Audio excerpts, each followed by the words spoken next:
Daytona 500 than anybody who has yet to win it. Man, it's all in the pickup. Look at Kyle run, doing everything he can do, trying to get a draft off this Hendrick, actually. Tried to sniff a little draft there. That was kind of a Cale Yarborough below the line, late on the back straightaway. William Byron being able to pick. And the concept here is spot on. Anything that's moving the air in front of you, that's giving you an advantage. The disadvantage is when you turn that steering wheel to the left and then right there have to turn that steering wheel to the right. That's where you scrub the speed back off that you just gained. Something that I never thought about even doing as a race car driver if I was one would be to go below the yellow line and get the draft off the car in front of you who has already completed their qualifying lap. Kyle Busch is one of the smartest drivers out there, and he figured out to do this. It didn't really work as planned because NASCAR would ban his qualifying time and ban the rule that he did. You're not allowed to do that, unfortunately. It is a very dangerous thing to do, but it was pretty wild that Kyle Busch even thought about it in that instant of a moment. Bell out of turn 4. He's going to do it. He's won his way into the championship. Let's go get us a championship. And the fight for the points right at the line. The one of Chastain past Hamlin for a championship in Phoenix. Take a look at what he did. I have never seen anything like that before in my life. Wide open around the wall in 3 and 4 at Martinsville. Unbelievable. This is probably the biggest rule ever in NASCAR that has ever been banned, in my opinion. Nobody ever thought it was possible, but Ross Chastain on the top of the track, wide open, driving around multiple competitors and passing Denny Hamlin to get into the championship round is banned. Unfortunately, wall riding is banned, and it is one of the coolest things to watch, in my opinion. I wish it wasn't banned on every track, but it is, unfortunately. But this was still one of the most wildest things in NASCAR to ever get banned, and it was banned after 1 week. The 2017 playoff opener at Chicagoland saw Chase Elliott, the 24 car, have the dominant, if not the most dominant car of the day. Unfortunately, he was passed later in the race by Martin Truex Jr. and would not be able to pick up the win. But he had something illegal on his race car. If you look behind him during his post-race interview, there is a crew member sliding his hand across the spoiler. NASCAR found that Chase Elliott had little pieces of metal or something on the rear of his spoiler, creating extra downforce. His second place finish at Chicagoland was disqualified, and he was fined points. This is definitely still banned to this day in NASCAR, so let's break it down for you. Robbie Gordon was intentionally wrecked and spun out by Marcus Ambrose under caution. When you cannot maintain speed under caution, you must relinquish your positions until you get your speed back, and that is where you're placed under caution. Robbie Gordon did not listen to NASCAR, did not line up where he was supposed to. He restarted the race in second and then would wreck Marcus Ambrose, who was the leader. Robbie Gordon was not even scored second place and wrecked Marcus Ambrose. Robbie Gordon would then effectively take the lead, but NASCAR would immediately disqualify him and be placed last on the lead lap. Robbie Gordon would cross the line first, but he would not be scored the winner, as Kevin Harvick would be scored the winner. NASCAR would then penalize Robbie Gordon even more by suspending him a race and fining him a lot of money because he didn't listen to NASCAR at all. Involved, Ron Hornaday involved, and up front, Robbie Gordon by Ambrose, who goes back on him. Caution flags waving. Well, we'll wonder what the loops are with this thing. Boy, we didn't see the pass, but it looks like the back. NASCAR is apparently communicating to Robbie's pit, those officials you saw standing there, saying, hey, you've got to drop back in line. I'm sure the response coming back from the race car is, don't like that call.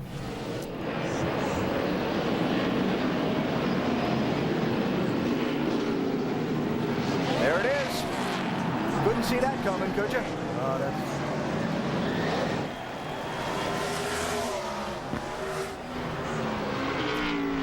He might just have to drive off the island because NASCAR might be just a little mad at him.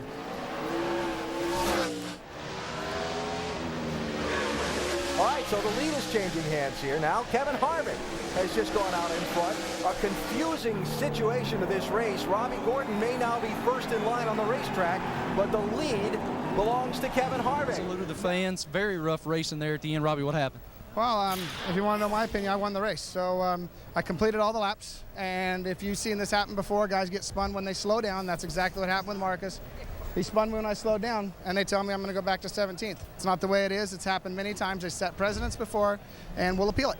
We won this race. You chose not to go do the black flag and stay out on the racetrack. I went back to NASCAR the position after I was spun, like it's happened many times before, okay? Thank you, Robbie. Guys. So the thoughts of Robbie Gordon there on the outcome of the race. To him, there will be contact. He can't do it in 1 and 2. Logano looks back. He has a car length now. Joey Logano through 3 and 4 for the final time. There's the contact. He does get to him. The 11 on the inside. He gets into the wall. Dylan's going to win it at the line. There are plenty of ways of getting in the playoffs in NASCAR, maybe being consistent and getting in on points, winning a race, or even lucking your way to the playoffs. But for Austin Dillon, he did something that nobody thought would be possible. Win a race, but still not make the playoffs. This is what happened to him during the 2024 Richmond race when he intentionally crashed Joe Logano and Denny Hamlin to win the race and punch his ticket into the playoffs. NASCAR has then banned that move from any racing in their series. You are not allowed to intentionally wreck multiple people to make your way to the playoffs. It is extremely disregarded by any NASCAR official. Sterling Marlin during the 2002 Daytona 500 was leading the race under the red flag. He had gotten into Jeff Gordon under the caution before that and had some damage on his right front fender. So what does Sterling Marlin do? He undoes his window net, gets out of his race car, and then proceeds to look at his damage and try to repair it. In NASCAR, under the red flag, you may not touch a race car at all. Even crew members are not allowed to touch it, so they will not have an unfair advantage of fixing your car when everything is stopped. When NASCAR found this, they would then black flag Sterling Marlin, placing him last in the lead lap and sending him to the tail end of the field. Unfortunately for Marlin, this was not his day to win another Daytona 500. The car, Sterling Marlin is jumping out of his car. He's going around to look at the right front fender. But, oh, he can't do that. You can't work on your car under the red flag. That's the NASCAR rule. Pull it off a little bit. You're not allowed to work on your car under the red flag. Matt, left side tires below the yellow line. You see the yellow line and you see the cars there. The only judgment is that NASCAR has to make here is because he's clearly below the line. Did he advance his position by going down there? Or did he come back up behind Gordon on the track? That's the call. Well, I mean, you're not supposed to be below the yellow line, and Jeff wasn't below the yellow line and got spun out. And the other one is he clearly was pulling on that fender on the backstretch. Clearly. Boy, John, this is a tough. I would see Mike Helton there, the president of NASCAR, on the phone talking to someone. It's Mike just on the left of the screen. Unfortunately, this is a rule, and the reason I say unfortunately is because this rule has caused more problems in NASCAR than I think anything has in the last 20 years of the sport. Passing somebody below the yellow line seems simple enough. You're not allowed to do it, so don't do it.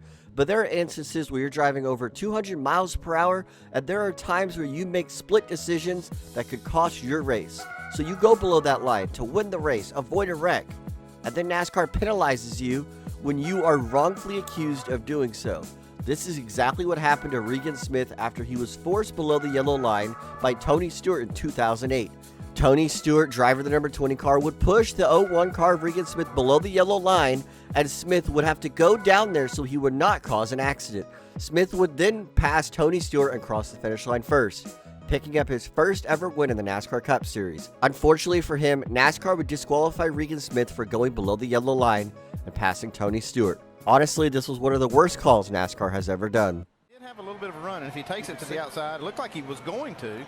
He actually tried to fake Tony to the outside. Yeah, and I'm sure that's going to be his argument that Tony forced him there. And he does have somewhat of an argument. I guess, you know, it depends on how you look at it.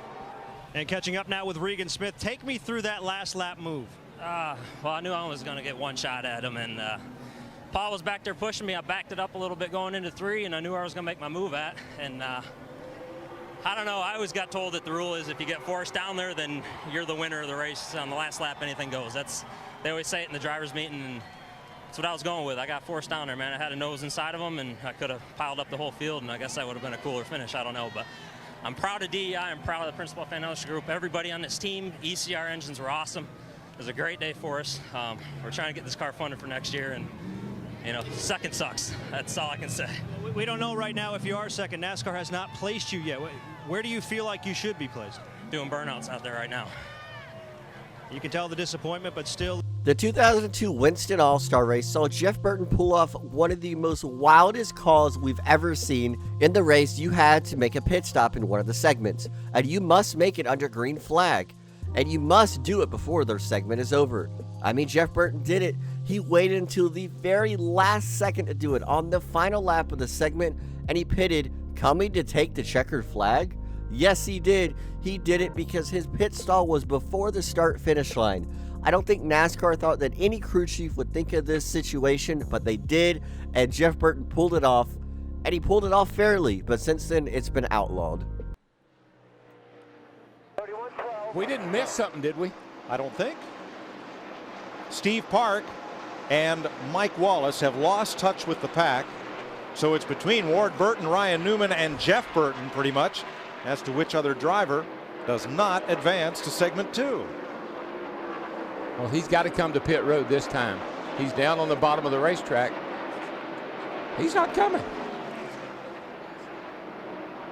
Darrell, what if your pit was before the start-finish line, you pitted on the last lap, and you only had to jump across the line? Yeah, because the start-finish line goes all the way across the road. That's what he's going to do. That's what he's going to do. That's what I'm trying to say right now. They're on a strategy move right here to make that pit and just go across the start-finish line, and they'll be good. Wow, this is either crazy or brilliant. We'll see here in just a second. Here he comes. All right, he's coming to pit road now. And he has a 26-second lead on Jimmy Johnson. Here it comes, guys.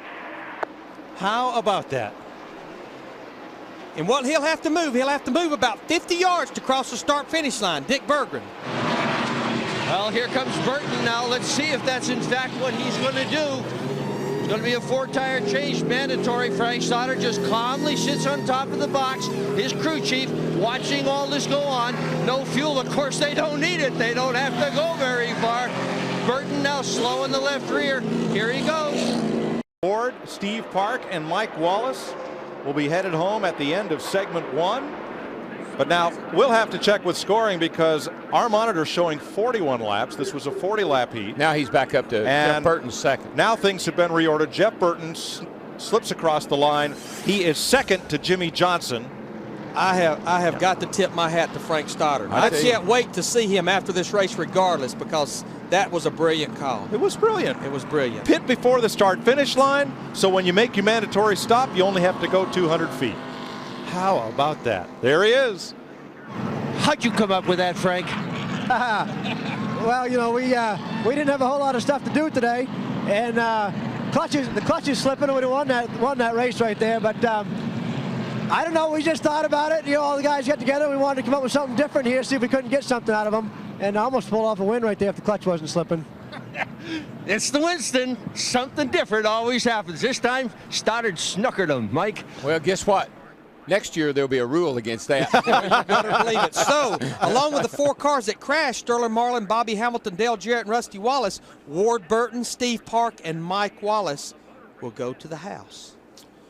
Jeff Burton and Frank Stoddard, amazing pace. They came across the line at 45 miles an hour to finish second. You don't see that anywhere else. Drivers are no longer allowed to use water bottles in the race cars. You ever wonder why? Well, it's because drivers will throw their water bottles out on the track and end up bringing out a caution for debris. Since then, NASCAR has definitely come down on a lot of drivers and penalized them for these incidents. You no longer see the water bottle cautions, but back then you saw them very often. It cost drivers plenty of wins for an untimely caution, and this was an extremely beneficial loophole when you wanted a caution.